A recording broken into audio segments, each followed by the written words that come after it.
Imagine creating the world's first electronic digital computer in a basement workshop, only to have your invention stolen, your patents denied, and credit given to others for decades. What you are about to discover is the story of a brilliant physicist whose revolutionary machine launched the computer age, yet whose name was deliberately erased from history by corporate interests and academic rivalries. In a cramped basement at Iowa State University, a professor and his graduate student built a device that would change humanity forever, creating the fundamental architecture that powers every computer, smartphone, and digital device you use today. This is the extraordinary tale of John Vincent Atanasoff, the forgotten father of the digital computer who fought for 30 years to reclaim credit for his invention, battling against one of the most powerful corporations in America and the man who stole his ideas. Born on October 4, 1903, in Hamilton, New York, to an electrical engineer father and a mathematics teacher mother, John grew up surrounded by technical innovation and mathematical thinking. His father, a Bulgarian immigrant who had fled Ottoman oppression, brought home a slide rule when John was 9 years old and taught him to use it, sparking a lifelong fascination with calculation devices. By age 10, John had taught himself to use logarithm tables and was helping his father with electrical engineering calculations, demonstrating a precocious mathematical ability that would define his career. He excelled in mathematics and physics throughout school, graduating from the University of Florida with a degree in electrical engineering in 1925. Then earning a master's degree in mathematics from Iowa State College in 1926. Atanasoff completed his doctorate in theoretical physics at the University of Wisconsin in 1930, writing his dissertation on the quantum mechanics of helium, demonstrating expertise in the most advanced physics of the era.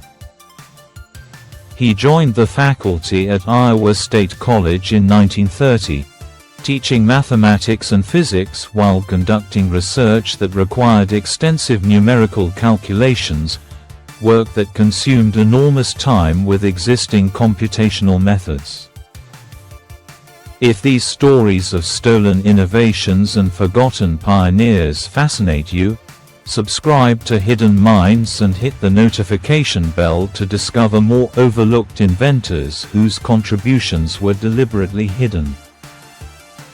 Check the link in the description for court documents, technical diagrams, and additional resources about John Atanasoff's revolutionary computer and the legal battle that vindicated his legacy. The problem that consumed Atanasoff was the tedious, error-prone process of solving systems of linear equations, calculations essential to physics research but requiring hours of work on mechanical calculators or analog devices. Existing calculating machines, whether mechanical desktop calculators or large analog computers, were inadequate for the complex mathematical problems Atanasoff needed to solve in his research. Mechanical calculators were slow, prone to errors, and couldn't handle equations with many variables, while analog computers using physical measurements lacked the precision required for scientific work. For years, Atanasoff contemplated building a better calculating machine, exploring various approaches including mechanical systems, but none seemed practical or offered sufficient improvement over existing technology. In the winter of 1937, frustrated with his lack of progress and feeling mentally blocked, Atanasoff got in his car and drove aimlessly through the Iowa countryside to clear his mind. He ended up nearly 200 miles away at a roadhouse in Illinois, where over several drinks he experienced a breakthrough that would change computing history. Sitting in that tavern, Atanasoff conceived the fundamental principles of electronic digital computing that would become the foundation for all modern computers, ideas that arrived in a sudden flash of insight. He envisioned a machine that would use electronic components instead of mechanical parts, employ binary mathematics rather than decimal, use capacitors to refresh memory, and perform calculations through direct logical action rather than enumeration. These four principles, electronic operation, binary arithmetic, regenerative capacitor memory, and direct computation, represented a revolutionary departure from all existing calculating machines and defined the architecture of digital computing. Returning to Iowa State, Atanasoff began designing his computer in detail, creating circuit diagrams and calculating specifications for a machine that would solve systems of up to 29 linear equations with 29 unknowns. In 1939, he hired a brilliant graduate student named Clifford Berry to help build the machine, and together they began constructing what would become known as the Atanasoff-Berry Computer, or ABC. Working in the basement of the physics building with a budget of just $650, approximately $12,000 in today's currency, they built a computer using vacuum tubes, capacitors, and mechanical components scavenged from various sources. The ABC used approximately 300 vacuum tubes, far fewer than later computers, because Atanasoff's design was elegant and efficient, minimizing the number of components needed for calculations. The machine's memory consisted of rotating drums covered with capacitors that stored binary digits as electrical charges, a regenerative system that refreshed the charges to prevent data loss. For input and output, the ABC used punched cards, and calculations were performed by electronic logic circuits that directly manipulated binary numbers according to mathematical rules. By 1942, the ABC was substantially complete and successfully solved systems of linear equations, demonstrating that electronic digital computing was not only possible but practical and accurate. However, World War II intervened before Atanasoff could complete final refinements or publish his work, as both he and Berry were pulled away to contribute to defense research at the Naval Ordnance Laboratory in Washington. Before leaving Iowa State, Atanasoff made a fateful decision that would haunt him for decades. He shared his computer design with a visiting professor from the University of Pennsylvania named John Mauchly. Mauchly visited Iowa State in June 1941, spent several days examining the ABC, read Atanasoff's detailed manuscript describing the computer's design principles, and discussed the technical details extensively.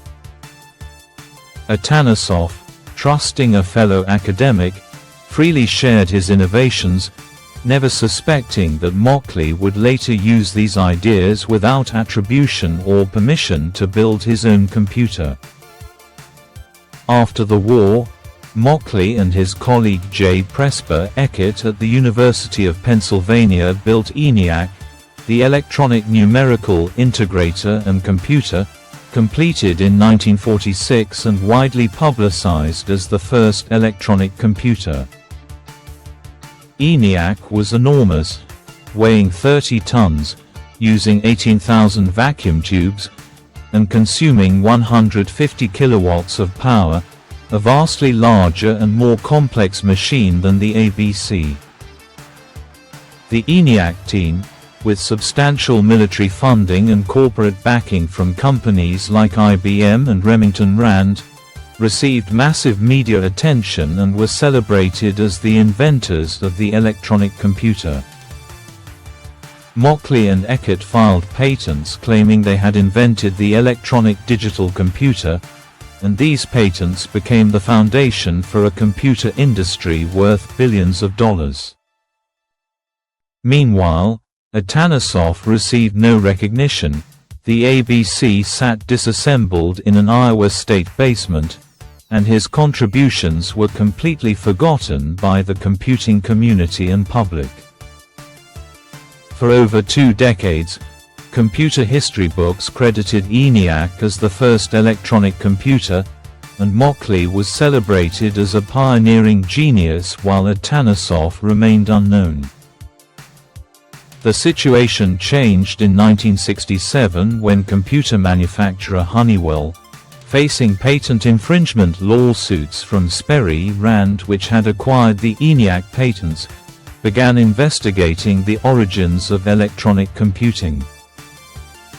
Honeywell's lawyers discovered evidence that Mauchly had visited Atanasoff, examined the ABC, and incorporated its design principles into ENIAC without acknowledgement, potentially invalidating the patents.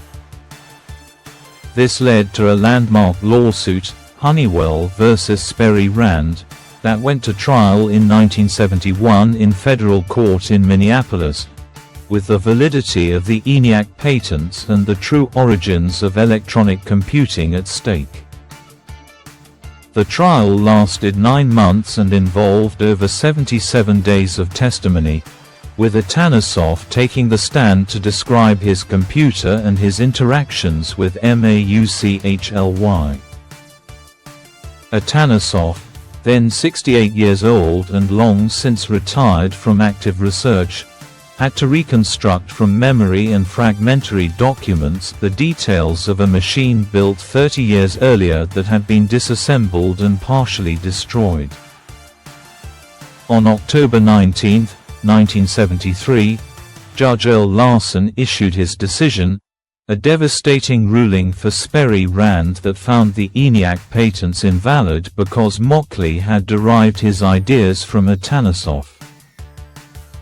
The ruling explicitly stated that Eckert and Mauchly did not themselves first invent the automatic electronic digital computer, but instead derived that subject matter from one Dr. John Vincent Atanasoff. This legal vindication came after decades of obscurity, finally establishing in the historical record that Atanasoff had invented the first electronic digital computer, priority that had been stolen and denied. However, the ruling received limited media coverage, and many computer science textbooks continued to credit ENIAC as the first computer, perpetuating the incorrect history even after it had been legally disproven. Part of the problem was that the ABC had been disassembled and partially destroyed after the war, with no photographs and limited documentation surviving, making it difficult to demonstrate its capabilities to those who hadn't seen it. Iowa State University, which should have preserved and promoted Atanasoff's achievement, had allowed the ABC to be dismantled and discarded, failing to recognize the historical significance of the machine in their basement. In 1990, President George H.W. Bush awarded Atanasoff the National Medal of Technology and Innovation, finally giving him national recognition at age 87 for inventing the electronic digital computer. Iowa State University eventually built a replica of the ABC, which is now displayed on campus as a tribute to Atanasoff's pioneering work and a reminder of the university's failure to protect his legacy. Computer historians now generally acknowledge Atanasoff as the inventor of the first electronic digital computer, though debates continue about the relative contributions of various pioneers in computing history. The controversy highlights how priority in invention can be disputed for decades. especially when documentation is incomplete, when corporate and institutional interests are involved, and when powerful entities have incentives to promote alternative narratives. Atanasoff's story also reveals the vulnerability of individual inventors working in relative isolation without institutional support or resources to patent, promote, and defend their innovations. Had Iowa State University recognized the ABC's significance, properly documented it, filed patents, and promoted Atanasoff's work, computer history might have unfolded very differently with proper attribution from the beginning. Instead, Atanasoff's breakthrough was stolen, his name was erased, and only decades of legal battles partially restored his place in history, though he never received the full recognition his achievement deserved. Clifford Berry, the graduate student who helped build the ABC and made crucial contributions to its design, died in 1963 without seeing his work acknowledged, another casualty of historical erasure. John Atanasoff lived until 1995, passing away at age 91, having finally received some recognition but knowing that many people still incorrectly credited others with his invention. Every computer in the world today, from supercomputers to smartphones, uses the fundamental principles Atanasoff conceived in that Illinois roadhouse in 1937: binary arithmetic, electronic operation, regenerative memory, and direct logical computation. Yet his name remains far less known than contemporaries like Alan Turing or John von Neumann, despite his invention being the practical foundation that made all subsequent computing possible. The tragedy of John Atanasoff is not just personal but represents how innovation can be stolen, how credit can be misattributed, and how powerful institutions can rewrite history to serve their interests. His story reminds us to question official narratives, to investigate who truly made discoveries that changed the world, and to recognize that the names in textbooks often hide more complex and troubling stories of stolen ideas. The professor who invented the first digital computer in a university basement, whose trust was betrayed by a fellow academic, who fought for 3 decades to reclaim his legacy, deserves recognition as the true father of the digital age.